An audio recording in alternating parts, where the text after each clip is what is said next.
All right, so this is the absolute worst time to attend a talk at a conference. You just ate. It's 1:15. You're good for about 10 minutes, and then you start to fall asleep. I know how it goes. So what we're going to do is try and keep you engaged and have a good conversation. So don't think of this as a presentation, more of a conversation, because we have tons of folks that have lots of experience working with all kinds of different people. And I bring my perspective as a physical therapist, and then I'd love to hear your all's as well. Okay, we're good on time. So I don't know how to pronounce this. Someone correct me if I butcher this, because I had a tough time finding the correct pronunciation. How to primum non nocere or nocere? Nocere.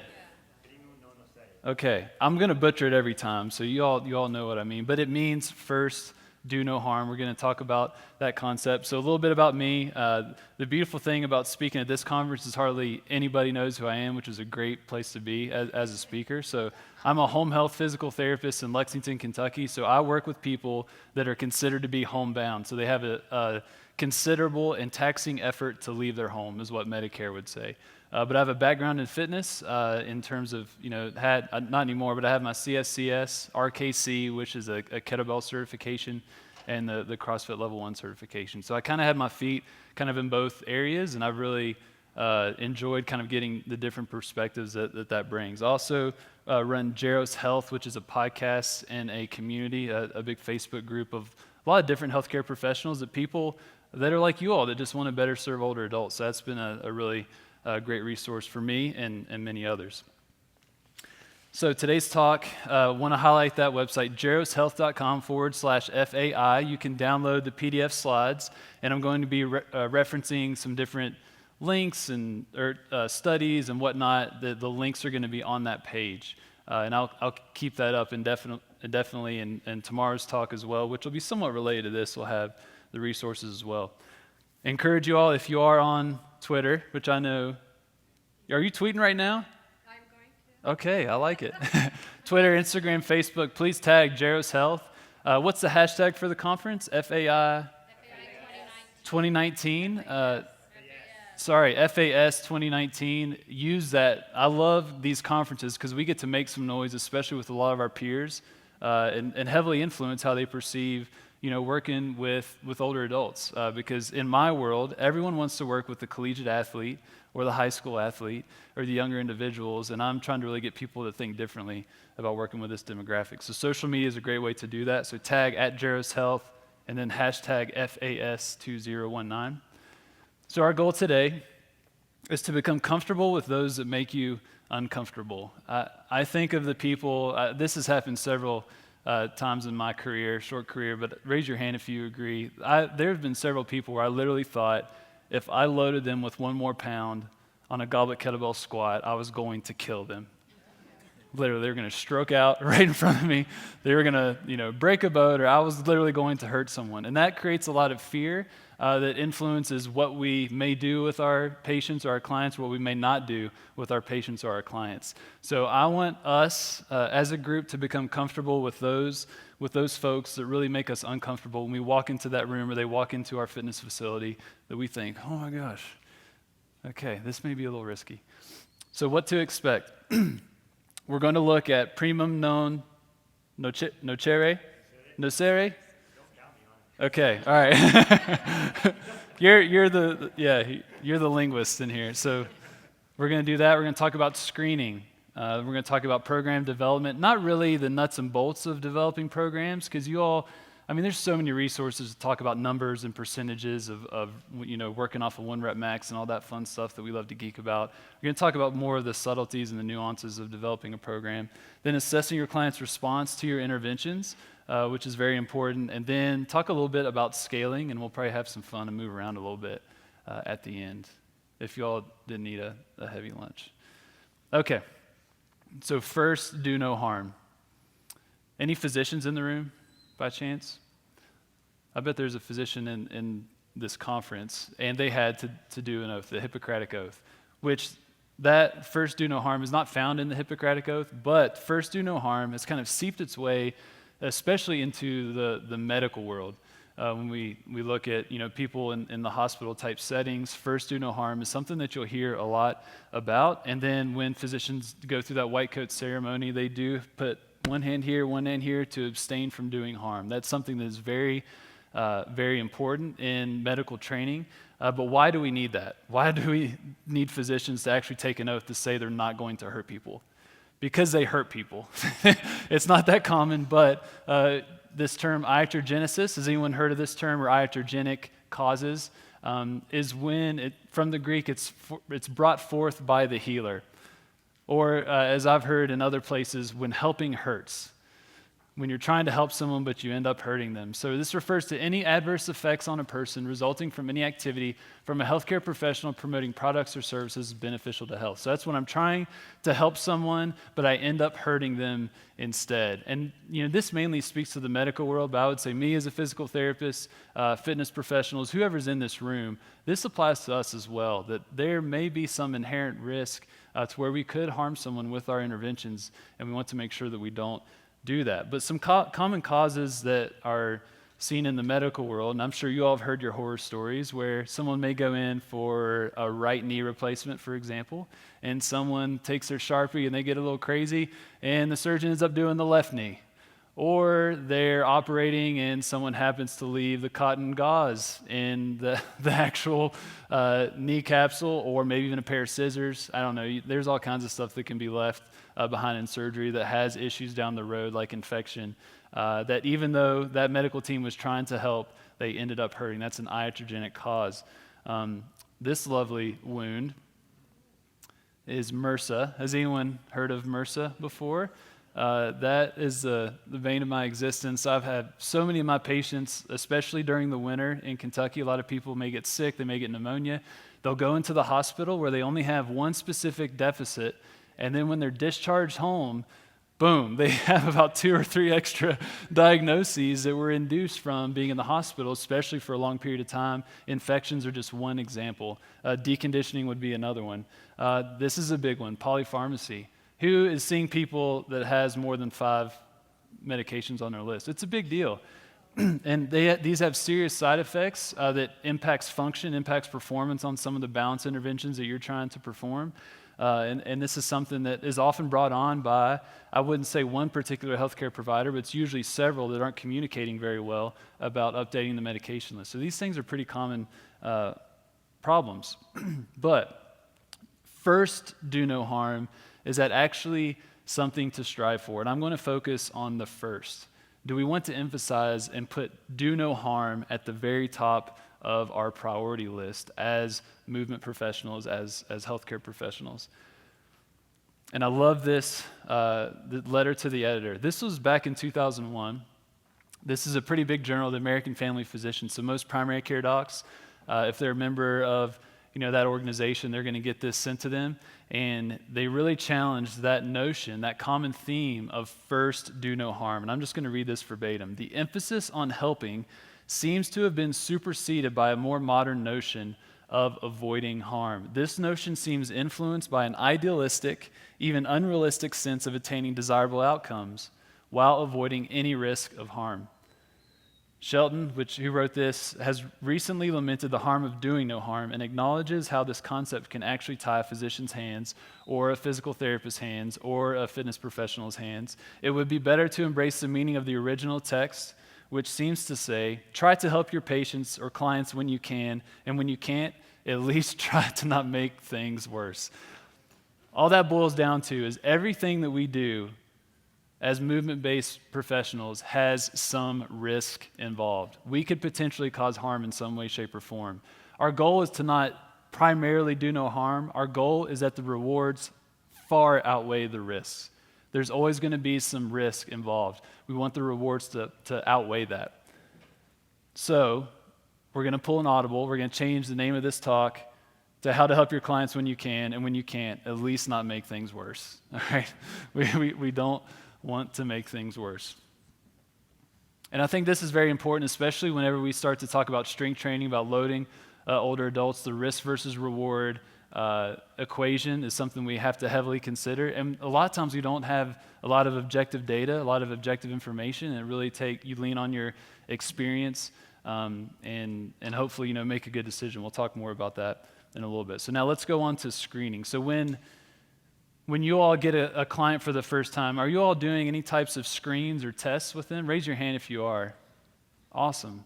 Throw out some common tests or screens that you're using. I do FMS. FMS, okay, so tell them about the FMS for those that may not be familiar. Well, it's the functional movement screen. You could go on for hours. Yeah, functional movement screen, 7 movements. There's grading based on those movements, and they're pretty practical functional movements.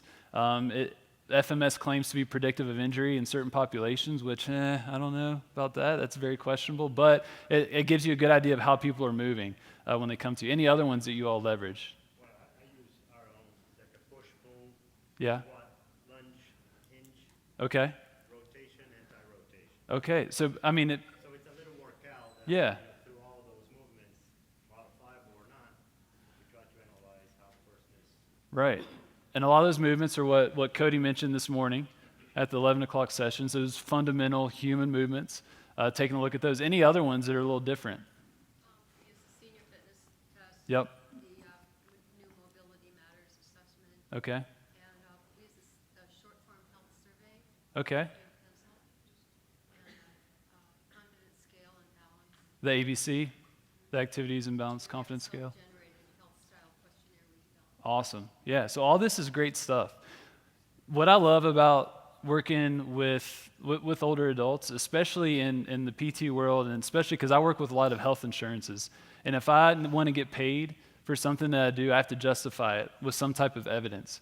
And when it comes to these screens or even functional measures, compared to any other population, we've got some of the best measures and screens in terms of data to back it up, of why that number is important, what that number actually predicts in terms of risk of falling down the road or loss of functional independence, for example.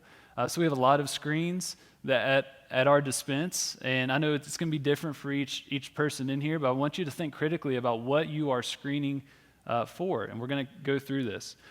So what is a screen? How would you define that? You can just throw out. Screen, I think, is, there's a different. Well, it's a go, no go. It's not a performance test and it's not an assessment that tells you why something's happening. Exactly. You don't get a why. Go, no go. Are they appropriate for me to work with them? I think is one question. Another thing that I think about is risk stratification. What's the risk of this person potentially falling or having some type of, functional decline? How pertinent or how urgent is, me being able to help this person? A screen can really clue you into that, but it doesn't really tell you why. Like you say, you need an assessment. And in the FMS world, that'd be the SFMA is how they would talk about that. So why should we screen? I think, especially for us, we have such an amazing opportunity to impact someone's functional trajectory, to really impact what their life looks like going forward. We have so many people that come into our doors that they could go one way or the other. If they don't initiate that strength training program or that balance program that you can provide, they may not necessarily be able to stay in their home for much longer. We interact with lots of people that are in this really, really narrow window, and we have a great opportunity to impact their lives. So I think screening is very, very vital. And then what should you screen? There's tons of screens. We'll talk about some of the basics here, especially when we talk about what's the title of our talk now? We don't want to make things worse. So the first one is medical history. So I work with Christina Previtt. She's a physio up in Canada. Cody's met her. She did a podcast and a Facebook Live video about thinking about how to kind of triage people, and especially with medical history. And then Alyssa Kuhn, she's a physio in Columbus, Ohio, that made this graphic. And we're going to walk through some of this. So red light, yellow light, green light. Red light, absolute contraindications. I'm going to read these off. These raise my blood pressure and heart rate because they scare me a little bit. Acute myocardial infarction, ongoing unstable angina, uncontrolled cardiac arrhythmias, active endocarditis, symptomatic severe aortic stenosis, decompensated heart failure, acute pulmonary embolism, blah, blah, blah, blah, blah. You get the list. Who's working with people that have this on their diagnosis list? Maybe one, maybe two. For the most part, a lot of us are not. I would say in the home health arena, I am not. A lot of these, if they have them in their past, they're controlled now. That's why they're at home. That's why they're not in the hospital. I'm showing this to you all to encourage you that there are very, very few situations where exercise is not going to be helpful for people. We can modify it. Yes, some of these people, when we'll talk about the yellow lights, they may not need the very high intensity interval training with super short rest periods and really, just getting after it. They may not need that, but we can get them moving. So these red lights, we're not likely going to see them. So most people that walk into your door, we need and should be getting them in some type of exercise regimen. So relative contraindications, I would probably rewrite that and just say precautions. I think we can definitely get people moving here. So pain or some limiting musculoskeletal deficit, that's where hopefully you have a good physical therapist on your team that you can refer to really address that. And then you go down the list, and it's things that are worrisome, but we're still going to get these people moving to some extent. The resting hypertension. Who's taking blood pressure in here with your clients? I know it's tough if y'all are in group settings. This is a number I know in physical therapy school. You become very fearful of hypertension, high blood pressure. Even when I found someone that had a blood pressure of over 140 over 90, I freaked out. Like, oh my gosh, we can't do anything. We can't walk. You need to sit here. You need to lay down in bed. Literally. And so whenever the blood pressure is up that high, as a home health clinician, I have to call their primary care physician. This has happened to me so many times, it's embarrassing. I call them, and I say, Doc, their blood pressure is 146 over 92. I'm freaking out. And they're like, okay, cool. That's awesome. That's a great blood pressure. It's like, but Doc, it's over 140 over 90. They have hypertension. I don't know if I can do much with them. And then every time, it never fails, every primary care physician that I've ever talked to about blood pressure, what's the one question that they ask? Guess. What was that? Yeah, do they have any symptoms? If they don't have any symptoms, send it. Keep exercising. You may not want to do the high-intensity interval training. You may want to do some low-steady aerobic training that's going to lower blood pressure, but get them moving. I used to freak out about blood pressure, but not anymore. Even my wife, she works in the ER. She'll see well over 200 over 110. They may not even treat that if it's asymptomatic. They'll watch them in the emergency room. They're not going to admit them, but they're just going to observe and make sure it may go back down or just watch those symptoms. So blood pressure. If there's symptoms, you should be concerned. You should be measuring blood pressure. But if you see it over 140 over 90, for example, that's not that big of a deal in reality. So those are the yellow lights. You want to be aware of those yellow lights. You want to adapt your programming to them, but that doesn't mean someone cannot work with you. And then the green lights. I love the green lights because then you can really get after it. Okay, so medical history, we want to screen that. We want to screen vitals. But the group setting, is anyone tracking vitals in a group setting? Yeah, it's tough logistically. I'm mainly a one-on-one in the physical therapy world. I don't know if you could set up some station where people come in and they take their blood pressure. That'd take too much time. But if you are doing one-on-ones or someone that is a little more medically complex, this is something that you want to track to get their resting, and you can also use that to see how they're responding to your interventions. This is just a generic chart. I wouldn't look too much into this, but you can find these numbers easily online. But I would say the most valuable for me when I'm really monitoring exercise and seeing how people are doing is blood pressure, pulse, but a manual pulse to where you're actually able to see their rhythm. Are they in a regular rhythm or is it an arrhythmia? And then oxygen saturation. So pulse ox, does anyone have a pulse ox in their facility? You can get one for like $18, $20 on Amazon now.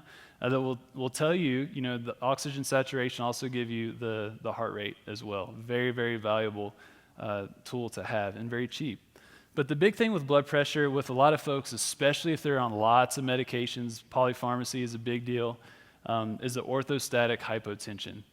Okay, so I'm sure you all may have felt this before. Raise your hand if you've gotten up quickly and you've almost passed out. Yeah, it can happen in young and old, people that are on some type of blood pressure medication or not. But that's basically whenever you stand up, your cardiovascular system responds. Your blood vessels kind of constrict. Your heart rate may beat a little faster. That's to get the blood flow up to your brain. If you're taking a medication that's trying to lower your blood pressure, that can alter that response. So for a lot of folks, especially the ones that I'm working with, this is a very, very common issue, and it often results in a call to the doctor, and they change the dosage on their blood pressure medication. This is something that you all can check. Have them lay down 5 minutes. I would do maybe a couple minutes. Just get them resting. Take their blood pressure. Then you stand. Check it at 1 minute, and then you can check it at 3 minutes. And then if you see a drop, if there's a drop of over 20 on the top and then over 10 on the bottom, then they would be considered to have orthostatic hypotension that's worth addressing, because at some point they may have, they may pass out or have a syncopal episode, if you will. So vitals are big. So they're clinical measurements, specifically pulse rate, temperature, respiration rate, blood pressure, that indicates the state of a patient's essential body functions. But is movement an essential body function? It is. It is. But when you hear vitals, you don't necessarily hear about movement-based vitals. I think FMS, like she mentioned, is doing a great job to bring light to this, but we want to consider this as well. So in the research world, gait speed is a big one. Who's doing gait speed? This will tell you a lot. The 1 meter per second mark is kind of the cutoff point. If someone is walking into your fitness facility, or you walk into their home, or whatever setting you're in, and their gait speed is less than 1 meter per second, that substantially increases their likelihood of potentially having to go to the hospital or having a fall or not being able to maintain their independence in their home. And the data for this is amazing. I don't think I linked this on the resource page, but that white paper, walking speed, is huge. That number alone is very valuable, but also we want to see how people are walking, but even just that gait speed number is going to be very helpful. The senior athlete fitness exam. So Becca Georgie is a physical therapist. She's a researcher that's speaking tomorrow, 9:45 to 10:45, about this. I'm going to be helping her on Sunday, hopefully collect some data with some athletes here at the National Senior Games, and she is creating this exam ultimately because a lot of these athletes are topping out so many of the screens and objective measures that we already have. She's developing a new one, the SAFE. You'll hear about tomorrow. But something like that could be helpful. Mention the senior fitness test. Was that someone mentioned that? That's a great test to see where people are. The beautiful thing about the senior fitness test is there's lots of normative data about, especially the 6-minute walk test, the 2-minute step, the 8-foot up and go, chair stand. A lot of those, you have a lot of good data to be able to tell where someone is compared to their peers. That will help kind of triage, how urgent is the situation that I really need to serve this person well. So movement vitals. But I want to focus on this because I find this very helpful in my work. Who's heard of the STEADY before? Yeah, this is a really good one. So the CDC puts it, I hate the name. It's Stopping Elderly Accidents, Deaths, and Injuries. Seriously, I mean, it's just like the typical researcher trying to put the acronym together. But the STEADY is great. It has, when you go to this site, I encourage you to do that. It has several PDFs that are patient or client public facing and then provider facing. And the way they've created this is for anyone that's working in even a fitness space or a healthcare space can do this algorithm that I'm about to show you. And they're teaching it to a lot of different healthcare professionals. So we're starting to speak the same language. We're starting to really identify those that are at risk for falling and those that we can really move the needle in terms of improving their functional independence. So falls are a major threat for your patients, blah, blah, blah. A lot of that language, it's not necessarily helpful. But this is the algorithm. So this is all going to be on their website. So the screen starts with questions. Okay, and these questions I find pretty interesting. There's a few key questions here. So, have you fallen in the past year? That's a red flag. Are you worried about falling? Is there a fear of falling? That's another red flag. What was the other one? And then if you feel unsteady. All right, so if they answer 4 or more, then okay, I need to look into this a little further. But even if they answer yes to some of those key questions, have they fell in the past year? Are they afraid of falling? And then do they feel unsteady? Those are people that we really need to shift a lot of our resources and interventions to really improve and really help. And that will key you to really go a little further in depth with some of these functional measures. So timed up and go. Who's heard of the tug? The old tug. Very simple. Say go.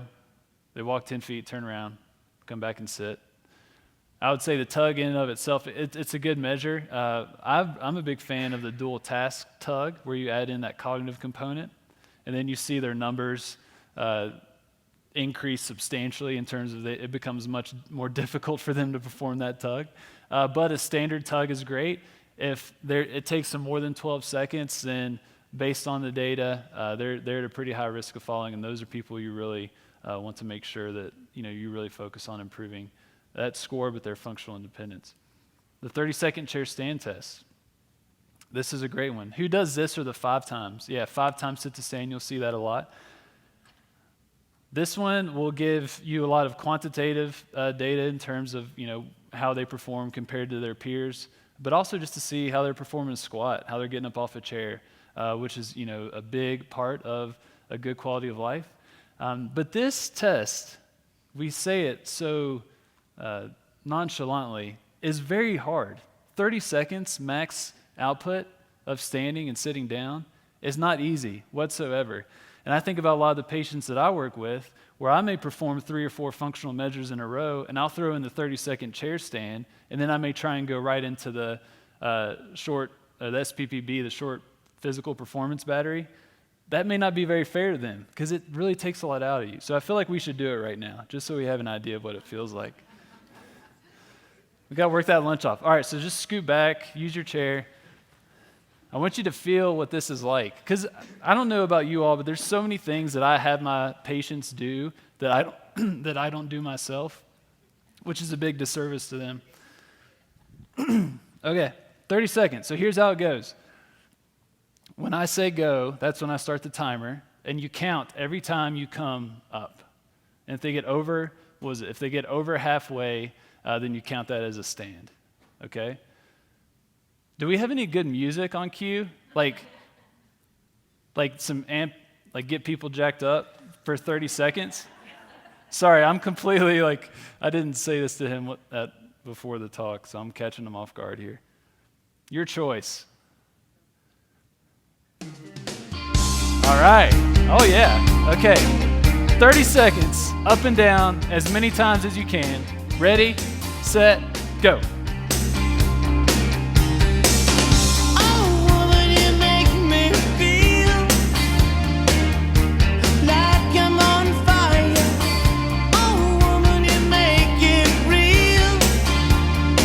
Halfway. Keep it going. Come on. If we sometimes fight, all the way up. Lock your hips out. Doesn't mean we got problems. Ain't always black and white. Stop. Woo. 31. Well, based on the norms, there are no norms for your age group, but I'd say that's pretty darn good. Was that a little more challenging than what you expected? I mean, you just did eat lunch, so I'll cut you some slack there. But now imagine, a fitness professional or a physical therapist immediately says, okay, now we're going to do a 4-stage balance test, or now we're going to do this, and this. That sucks. And you're probably going to do pretty bad on it. All right. Good work. That was impressive. I got some good footage of that too. So. Okay, 4-stage balance test, very simple. Feet together, semi-tandem, tandem, stand on one foot. You can build this in if you do I always butcher this, the short physical performance battery, or the SPPB. This is a part of that. We're not going to talk about the SPPB today, but that is a great screen. It has a balance component, which has these. It has a 5 times sit to stand, and a gait speed as well. And the data behind that test is pretty awesome. Okay, so based on that, on how they perform in those measures, that's going to say, okay, I need to dig a little deeper. And I would say for our conversation today, this is where you want to have a team. This is where we were talking earlier about knowing a physical therapist. You have a good partnership with a neurologist, you said? A functional neurologist. Just people on your team that you can refer to, especially someone that may specialize in vestibular issues, like vertigo or BPPV, things along those lines. Have a team around you to where when you go through these tests and you say, okay, they're not doing that well, here's some other things that I should probably look at. here's someone that I know can really assess that well, like the vestibular system, for example. So get that team around you, and they can take them through that. And then, you'll know your plan of attack from there. So screening, do it. It's important. I think another thing from the business standpoint, you have those functional measures. You test, do your thing for a month or even longer, retest, and be able to show that percentage and change, especially if you can show it on like a graph or a picture or something like that. That speaks loudly to the value that you're providing someone. So being objective about these screens can be helpful for the care that you give, but also the business that you run. Okay, program development.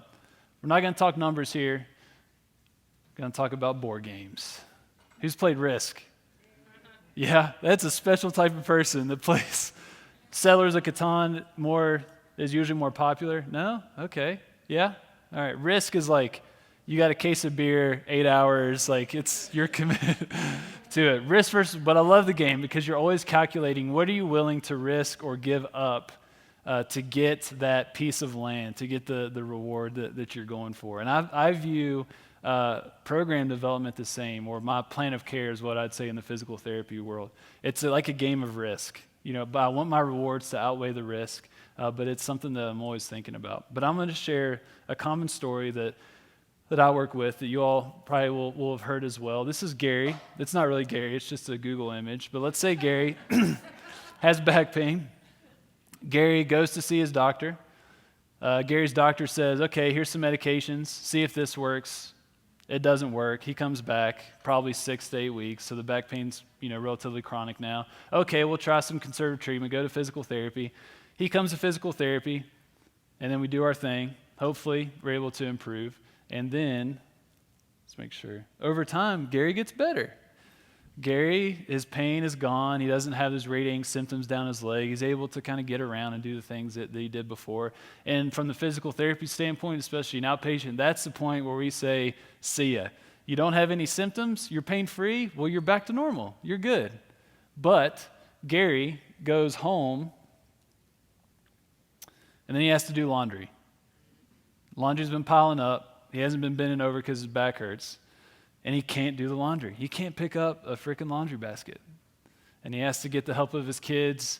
And at that point, he's starting to really question, how good is he? He's pain-free, but where is he at that point? I think that's where a lot of people, especially from my standpoint, when I discharge people, I'm always encouraging them to get in some type of fitness community. If they like the one-on-one thing, great. But if there is some type of small group class, I'm trying to get them to work with people like you because I know there's so much more to improve on. And this may be where you see someone where they come to you, and let's say it's a 16-pound basket of laundry, which is a lot of laundry. But let's say Gary's max deadlift is only 15 pounds. That's a pretty interesting situation there. I love to call that 1 RM living at or near your 1 rep max, when demands of life are near exceeding one's maximum capacity. And this is not a great place to be, and you may be working with lots of people in that position. Now, when we look at functional trajectories, and it's Gare Bear now because you've been working with them for a while, so you can call them that. But this is just a generic graph of a functional trajectory of someone's functional ability over time. Obviously, it's not going to be smooth. You're going to have lots of ups, lots of downs, lots of circles. I mean, this is just for simplicity's sake. But Gary or Gare Bear, his functional ability is right at that level of functional independence. That's usually where I'm seeing people. And I would say more and more folks that are walking into fitness facilities, because we're doing such a great job of promoting fitness and exercise, are going to see you at that point as well. They may still be community dwelling older adults, but their capacity is very near the demands of their daily life, and that is not a great place to be. That's a low physical reserve. To help you kind of understand what this would feel like, has anyone done, have you tested your 1 rep max, like back squat on a barbell, for example, or like a deadlift, or just lifted really heavy, done something really hard, or a really hard workout? And imagine doing that maybe a few times a day, every day of the week. How would you feel? You'd be trashed. You'd probably have some type of musculoskeletal issue potentially, but you'd just be burnt out and tired. And that's where a lot of these people that I'm working with are. They have that low physical reserve, their 1 rep max living. And I think about, too, with Gary's situation, that may be the moment where he's starting to think, I'm not the person that I used to be. He may still think in his mind that he's still the young lad in the service, but things are changing now. And then the other questions of, what's next for me? Am I going to continue to be able to live in this house? That's something I deal with on a daily basis with my patients. They want to be able to stay in their home. And these questions are very haunting to them. Can they still do the things that they want to do? Can they be a part of their community? And then the big fear is institutionalization or a nursing home or something along those lines. These are common thoughts that are going through their head, often not shared, but it is a very urgent situation. I see it a lot, and I'm encouraging you all to consider you all may be seeing it as well. This keeps going on repeat for some reason. There we go. And even though it's an urgent situation, and I'll speak to the physical therapist here, we find people in this urgent situation. We have weakness, we have deconditioning, and we have stiffness beating at their door, threatening their functional independence, and what do we give them? Freaking hip adductor ball squeezes, or Cheetos here. If you can't see it, that's the lock on the door, and there's a Cheeto there. We're trying to combat very serious issues of weakness, deconditioning, and giving them freaking ball squeezes. Or in the PT world, ankle pumps is a common one. I don't know if you all prescribe ankle pumps. Sorry if you do. But we are constantly underdosing and not addressing or acknowledging the urgency of situation that Gary is in. We have to consider the urgency of that situation. So if that is an urgent situation, I know, and I'm trying to get myself out of the PT brain, but I'd like to know if you all think about this. When I think of loading people, external resistance, kettlebells, trap bars, sandbags, whatever it may be, I often go first to the risk of loading, of can I give them a vertebral fracture, of can I cause pain or injury. I don't know if your all's minds think like that, but I know I do. But I want us, I'm talking to myself, to consider the urgency of this situation, but think about what's at risk if we don't load or if we don't provide care, if we don't push them to the point of adaptation. And for a lot of these folks, it is going to be loaded. It's going to be strength training that's going to be of the utmost priority. But think about the risk if we don't load. And this is where I want you to think. For certain folks, and we'll talk about Gare Bear here, what has greater risk? A risk of functional decline from underdosage in order to ensure safety. In the PT world, that's the ankle pump.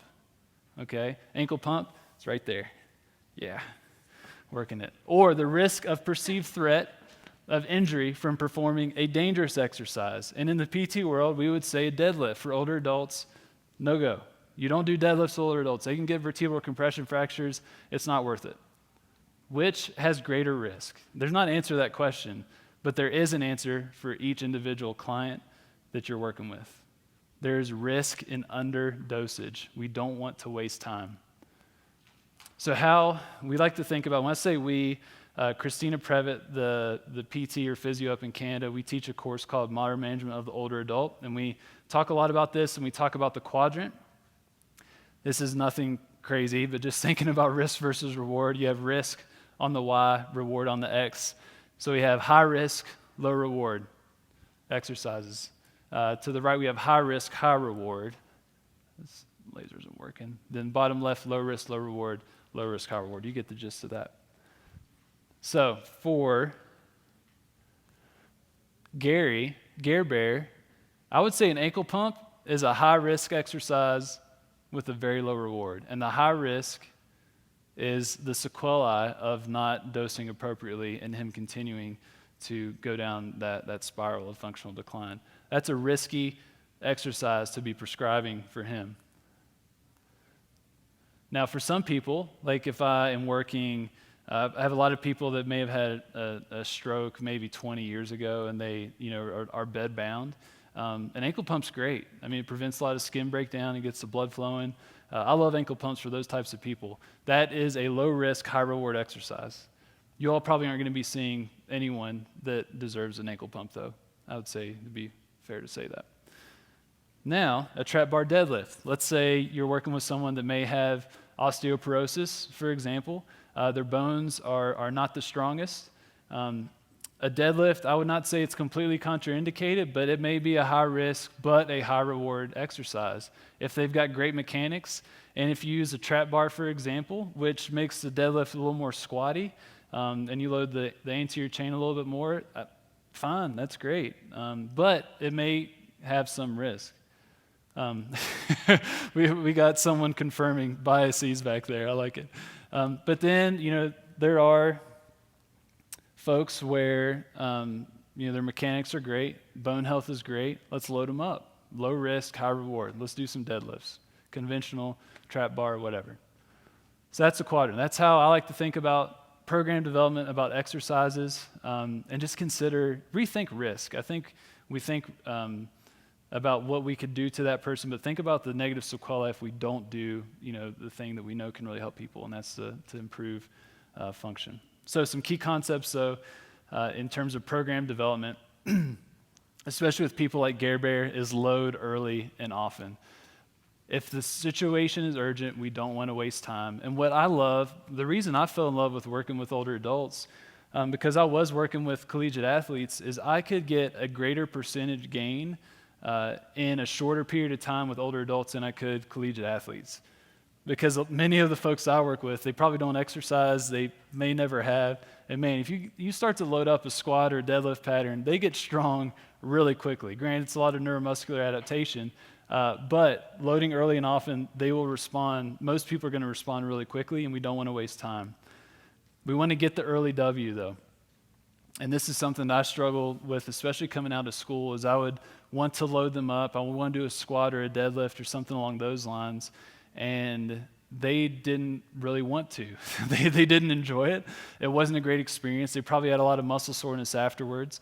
And I was trying to get them to do things that they didn't necessarily want to do or need to do, honestly, at that point. So get the early W or the early win. How can we create situations where they're going to feel good about themselves, where they'll feel good after the situation, and it'll be viewed as a success, and they actually did something.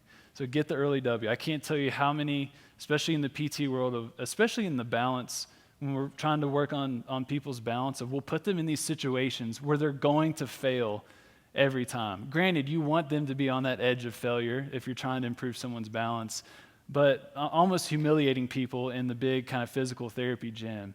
And that's just not a great experience. I think that really hurts our therapeutic alliance and them continuing to work with us. So get the early W and then make it matter. This is something that, who was here for the 11 o'clock Mark Middleton talk? There was one question. I don't know if it was your question or not. Talking about, how do we motivate our clients? How do we get them to buy into the lifestyle that we know would benefit them to exercise? And I think, man, that is the toughest question to answer. I know it's so individualized. But what I love about what I do in the home health setting is that the answer to that was a lot about motivation, what they aspire to do, what they want to be able to do. And in the home health setting, I have a glimpse into their life of the activities they want to be able to do. Usually something with family, with grandkids, be able to go up and down the steps, to be able to get off the toilet without having assistance, things along those lines. And if I can form my plan of care around the things that they actually want to do, that's going to help. Now, and I think this is what he was alluding to, some people they don't care. They don't want to be able to do those things. And I know for me, I can do all I can, but there's some things that I can't change. But make it matter is something I'm constantly thinking about. And I think it's easier with a deadlift and a squat, a loaded carry, for example. We can translate that to real world activities. But I think when we're trying to really focus on balance, that can be tricky when we're putting them in these very interesting situations. But if we can translate our interventions and make a very clear connection between our intervention and what matters to them, that can really help, that adherence. Okay. And then optimal over perfect.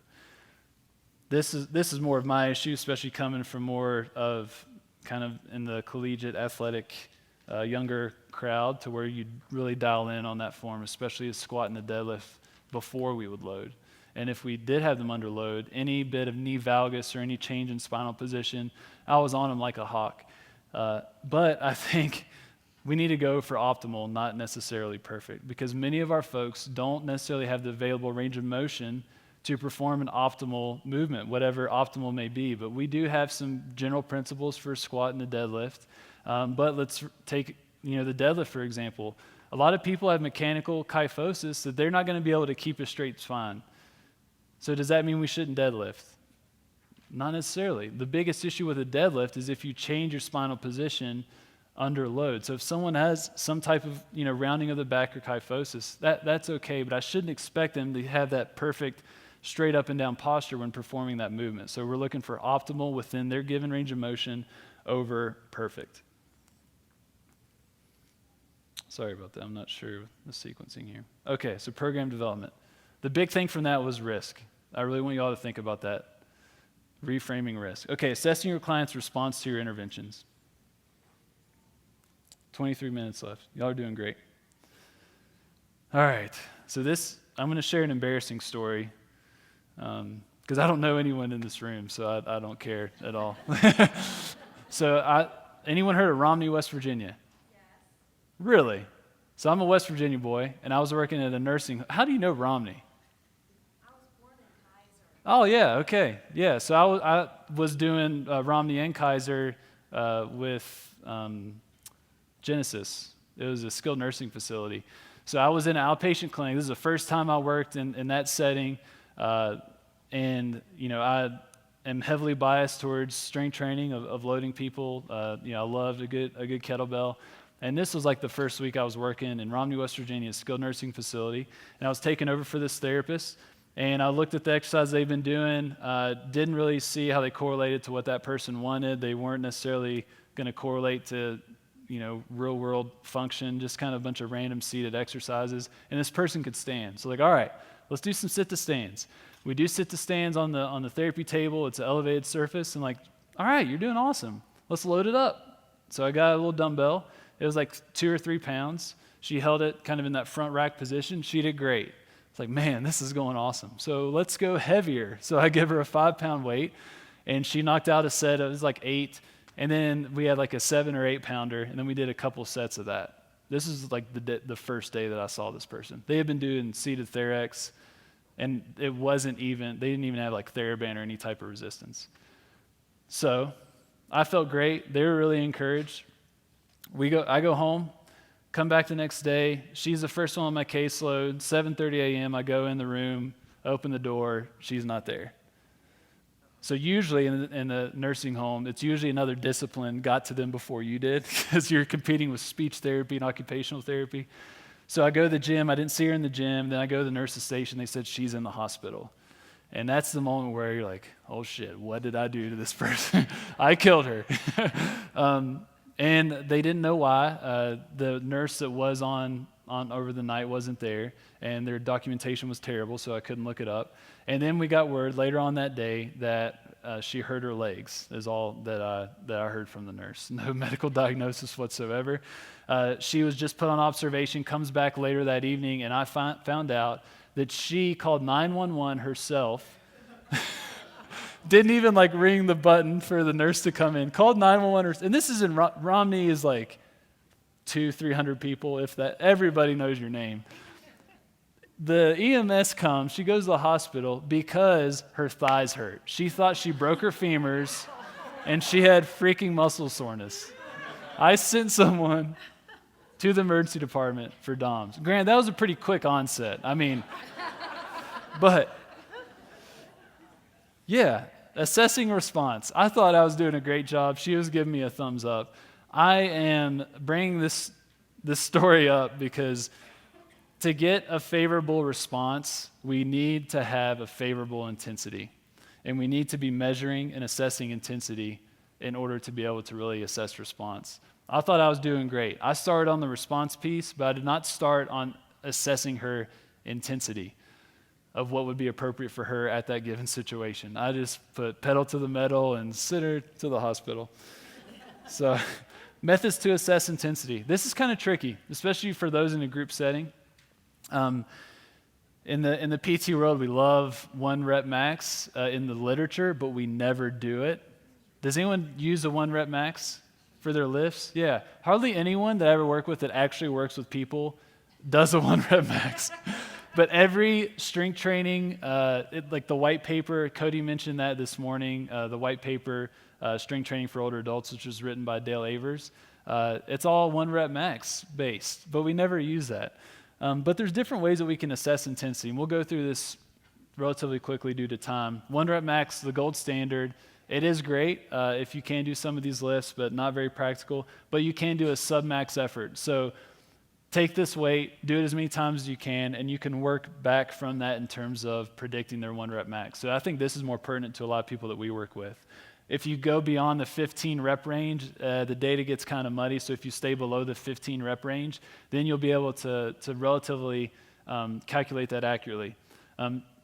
That is linked on the resource page, that white paper. And I would highly encourage you all to read that. It's a little old now, and she's updating it as we speak, so it should be updated within the year, I think. You can do that sub-max or 1 rep max calculation, correlate that to an RPE, telling them, okay, you did 8 pounds for 10 times, you couldn't do any more. So we would say this is probably a 10 on the 0 out of 10 chart. That's how it feels. So when we're training, let's say if it's someone new, let's start around a 5 or a 6. And then you can take the weight down or adjust the reps, and you want to work in that range. So that can be helpful. But honestly, the longer people are studying this, RPE for most folks is a way to go. So that's the rating of perceived exertion. How does that feel? Was that hard? If it's hard, then let's keep doing it. If it gets easier, let's make it harder. And I know we want to be super calculated. We want to, make things way more complicated than what they need to be. But a good old RPE, OmniRes is a scale that actually uses like a weightlifter. They have one with like TheraBand as well. There's different scales. But I find this a lot easier or translatable than like, look at those faces. I mean, I don't know. But I love the OmniRes. I didn't get to add it to this talk, but there was a paper. Stu Phillips, he's a big guy in the protein synthesis world. That's how I know about it. Stu? Yeah. So Stu is the PhD advisor for Christina Previtt, who I teach with. So he was a co-author on a paper that was published this week looking at outcomes of clients when they're trainers or PT. I'm not sure what fitness or movement professional it was, but whether they did a 1 rep max calculation, whether they did reps in reserve, or whether they did RPE. So they looked at how people were progressing their strength training, and what they found is that outcomes were no different. So the people that went on RPE alone, or the rating of perceived exertion, their outcomes were just as good as the trainers or the therapists that were calculating their 1 rep max. So for me, practically, that's very encouraging. So the OmniRes is one scale, is a great way to go. So I would highly encourage you all to be measuring intensity there. But assessing response, yeah. Yep. And you can Google that. This one? Yeah. And that's in the white paper as well. Y'all just need to read the white paper. It is gold. And she says some pretty provocative stuff at the end, talking about underdosage of exercise in older adults is tantamount to malpractice. That's how she finishes her paper. That's a beautiful thing. That's a big problem in my world, in the PT world. Heart rate, you can do as well. I hardly ever use this because every single person I work with is on some type of medication that's not going to allow their heart rate to respond normally. So I would use that with caution. Now, assessing response, obviously observation, self-report. You all know when people are in distress. I mean, we've all seen it. We know when people need to dial back. I would say continue to trust on those senses, but vitals are helpful as well. That pulse ox right there, that $18 machine, is really helpful and can give you an idea of how people are responding. And then RPE. Okay, so RPE is good. Even though it may seem simple, it doesn't mean it's not useful and effective. Okay, scale. Dangerous exercise such as deadlift, squat, and loaded carries. We got 15 minutes left. Y'all are doing great. Has anyone heard this quote before? Yes. I freaking love it. The needs of an Olympic athlete and our grandparents differ by degree, not kind. One is looking for functional dominance, the other for functional competence. So Coach Glassman, creator of the C word CrossFit. I love CrossFit. I know it's not perfect, but I love the direction of that organization now as they are trying to really scale a lot of their programming to reach a broader audience, which I'm a fan of. But differ by degree, not kind. I love that. So how can we change the degree? Be a master of scale, and I think, a lot of us in here are doing this already, but volume is a great way, changing rep schemes, set schemes, reducing volume, changing load. Obviously, we can make it heavier, make it lighter. We can change the position of it. So let's say, I know for a lot of people, like a back-loaded squat, if you have a barbell, that can be a little tough for a lot of older adults versus a front-loaded squat, like with a kettlebell, for example. A goblet kettlebell squat is not that bad for a lot of folks. We can change the position of the load that's going to alter the mechanics and make it more advantageous. Cognitive load is a big one. You all may not work with people that this may be an issue, but I know for me, I have to think about the cognitive load of an exercise, but also the environment. So like PT gyms are really notorious for this, where they're super loud, one-on-one sessions, but let's say someone has early onset dementia or has some type of mild cognitive impairment. Those settings are terrible to try and work with someone. So you have to think, how can I simplify this environment? May take them to the corner or a treatment room or quiet it down, things like that. But we can also ramp up the cognitive load, which we're going to do here in a second. Range of motion. This is a no-brainer. This is the most common factor that I'll use, like with a squat, for example. Start off on a higher surface and then go lower. A deadlift, maybe not pick it up off the ground, but pick it up from an elevated surface. Change the range of motion. There's not great literature with older adults, but with collegiate students of seeing how people respond when they perform partial range of motion squats versus full range of motion squats. And the people that even did 50% of the range of motion of a loaded squat still saw significant improvement in their strength. These are younger folks. I'm going to assume that that's going to be the case for older adults as well. But don't think if you have to reduce the range of motion, it's a waste of time. It's not. Load is good, even if it's a very short range of motion. And then speed. Speed is another one. Cody talked about that this morning, especially with power training, just increasing the speed of that concentric movement or with a squat coming up out of the hole quicker. It can be very helpful for people. So this is something we go through in our course, is just kind of thinking of these functional movements as continuums and where people fall on that continuum and how can we scale that. So the bottom is kind of where we may start people and then we progress the way up. But just think about like a farmer's carry versus a suitcase carry. So a farmer carry, let's say you have 2 kettlebells, and then let's say you do a suitcase, it's 1. Well, I know many of y'all are saying, well, 2 weights is heavier than 1 weight. But a heavy weighted suitcase carry, I would take 2 even weights over a heavy a unilateral weight any day or a suitcase carry. So that's how we can alter load to impact people. We can alter the speed, so maybe make the squat explosive on that concentric movement or coming up out of the hole. Range of motion. Deadlift is a very common one where it can be very challenging for people to go all the way to the ground and pick up heavy weight off the ground. Well, let's make it easier for them and raise the weight up. If it's a barbell, there's several things that you can do. I typically am using kettlebells and doing kind of a sumo kettlebell deadlift, and I'll find the thickest books that they have on the floor and just use that. So those are ways that we can really use these functional movements quickly with people. TheraBand. Yeah, TheraBand. Okay, and then burpees or floor transfers, however you want to call it.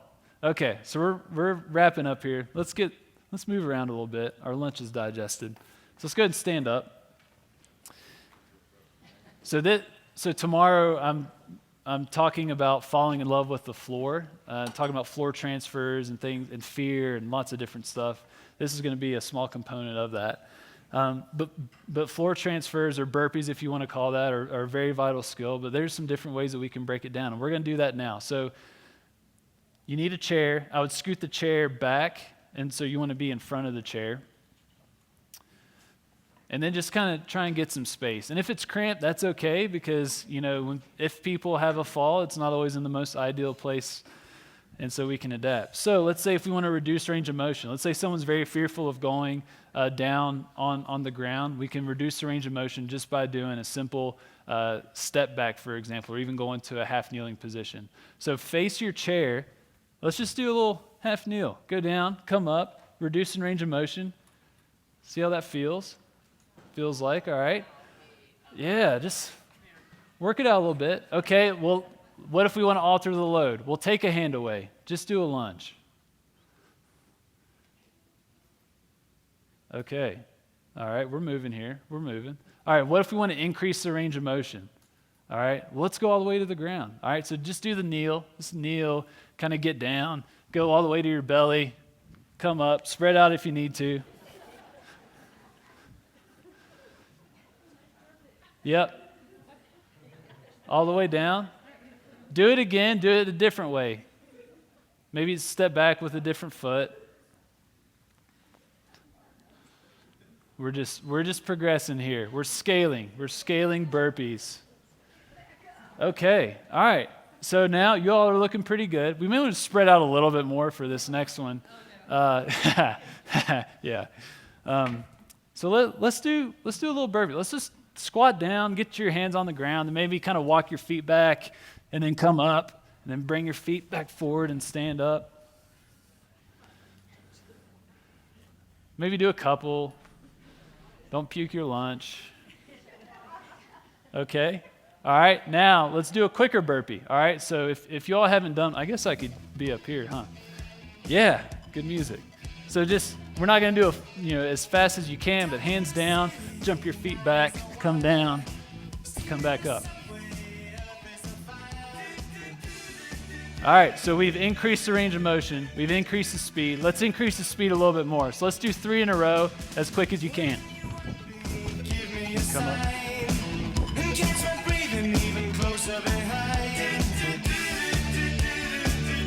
Okay. All right, so we got the burpee. All right, so let's say that's the full range of motion, full speed. Now, what if we want to scale it cognitively? Has anyone heard of the Clock Yourself app? Yeah. What is it? You want to tell them? Yeah, Meg Lowry is a physio in Australia. She loves the impact of the brain on movement and whatnot. Oh, don't sit down yet. We're not done. But she's created this to add dual tasking to activities. Okay, so we're just going to do a regular clock yourself, and I'm going to demonstrate this. Clock yourself. Okay, $2. It's a clock. She has a beautiful Australian accent, and she calls out a number, and you step to that number. Very simple. But it's infinitely scalable. I shouldn't say infinitely. You can just do half the clock face. So for my folks that need some type of upper extremity assist, or they use a walker or something like that, you can change the numbers to months. Makes it a little more challenging. You can add different movements, like she does a center touchdown, which you just touch your feet, basically, things like that. So we're just going to do clock yourself, okay? Then we're going to throw in a burpee in a second. All right, so imagine you have a clock around you. All right, we're going to start off 60 steps per minute. This is very easy. 10, Just step to that number. 11, Just keep that music down if you don't mind. 7, Step to the number. Pretend there's a clock around you. 5, 2, Okay, you get the gist? Very simple. All right, let's ramp up the speed.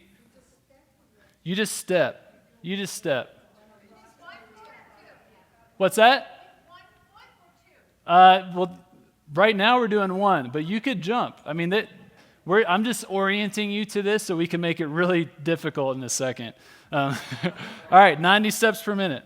9, 1, 12, 2, 5, 11, 4. Okay, a little harder, right?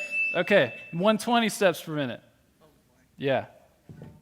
6, 5, 10, 9, Go, go. 3, 1, 7, 11, 8, Okay. 2. All right, a little tough. All right. So now let's say I have someone that they can do a burpee, they love it, and let's say we want to increase the cognitive demand because that'd be good for them. We can mix it in with a little clock yourself. So give yourself some room so you can do a burpee. We're going to do a burpee in between each number. All right, and if you don't want to do a full burpee, use furniture, do whatever, scale it to the level that is appropriate for you or that you like. We're going to do 30 steps per minute. So she'll say the number, step to that number, burpee, come up, wait for it, step to the number, okay? We'll do 30 seconds of this, and then we'll sit and we'll be done with the movement part. All right, ready? 8, Burpee, go. 7, Step to 7, burpee. 2, Up quick. 6, 6. 11, Good. 10 more seconds. 9, Keep it going. 4, All right. All right, have a seat. Okay. That's not easy. That's not easy. So that's how we like to think about kind of scaling. That was a quick and dirty way to scale a burpee. We focus more on the scaling up portion. But clock yourself. Check that. I don't think I'll link to that on the resource page, which I can change that after the talk. Okay, so we have 3.5 minutes left. So since this talk is now called How to Help Your Clients When You Can, and when you can't, at least not make things worse, we have to be honest with ourselves and acknowledge that our interventions in terms of movement and exercise and load are they're not the only way that we can harm people. And I would say it's probably the least common way that we hurt people. And I would say the most common way is with the words that we use. Mark Middleton, I wasn't here earlier this morning, but I know he kind of spoke to that. We can say some things that we may think are helpful or may try to explain why people feel a certain way, especially related to pain, but we can cause tremendous harm. And this, my friends, is called a nocebo. Nocebo.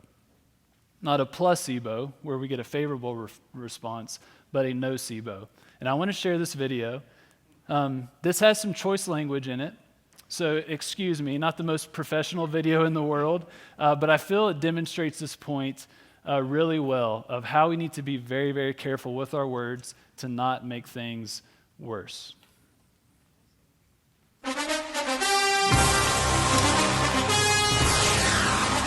So I've got upper back pain that just seems to last all day long. So what does a typical day look like for you? It sounds like you're spending a lot of time sitting, is that correct? Yeah, I'm a computer programmer, so I'm pretty much at my desk most of the day. Well, look at how you're sitting right now. Your posture sucks ass.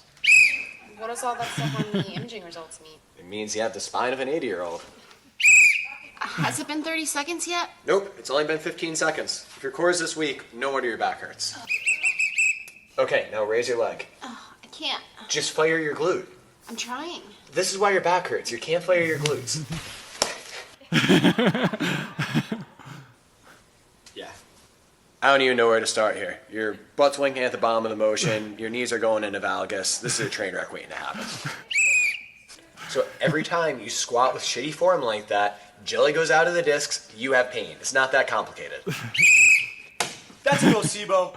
That's going to be a failed therapeutic alliance, and you are one nocebo away from going to the box, kid. With that weakness, your Q angle, that amount of knee valgus, you might as well schedule your ACL surgery now. That's a flagrant nocebo. You're out of here.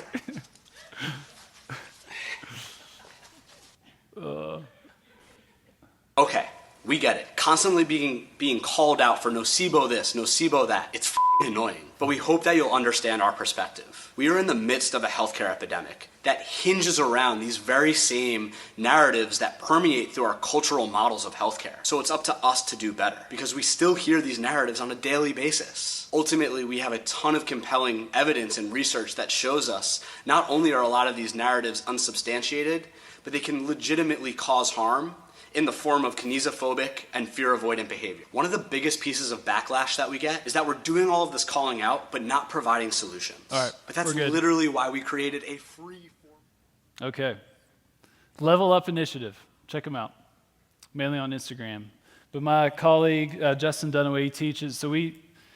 Christine and I teach our course, Modern Management of the Older Adult, with the Institute of Clinical Excellence. That's that logo in the top right corner. Justin Dunaway teaches persistent pain management, and I freaking love this quote. Beliefs and expectations are the foundation on which outcomes are built. He speaks to people that have had chronic pain, even acute pain, but how we perceive our body, our situation, if we have hope or no hope, has a significantly large influence on our actual physical outcomes. And we are just now scratching the surface in terms of the research behind that statement. So be careful with your words. Don't make things worse. Recognize the nocebos that you may commonly use with your clients. So takeaways, screen. So we want to stratify risk, we want to determine if people are appropriate to see you, but really capture where people are on that functional trajectory chart and see if they are at risk for a fall or some potential decline, because you can really make their life a whole lot better. Thoughtful programming. Don't think just the numbers and percentages and all that stuff, but think about risk versus reward and how risky it is to not serve people well and give them proper dosage of the beautiful thing that you all do, which is exercise and movement. Become a master of scale through the things we talked about. And then lastly, but I could do 5 hours on this. Do yourself a favor and build positive beliefs and expectations. That's going to have a big impact. Okay, I'm way over my time. Apologies. Thank you all for sticking with me. If you have any questions, we can chat on the side, but I think we should transition to the next talk. Thank you all.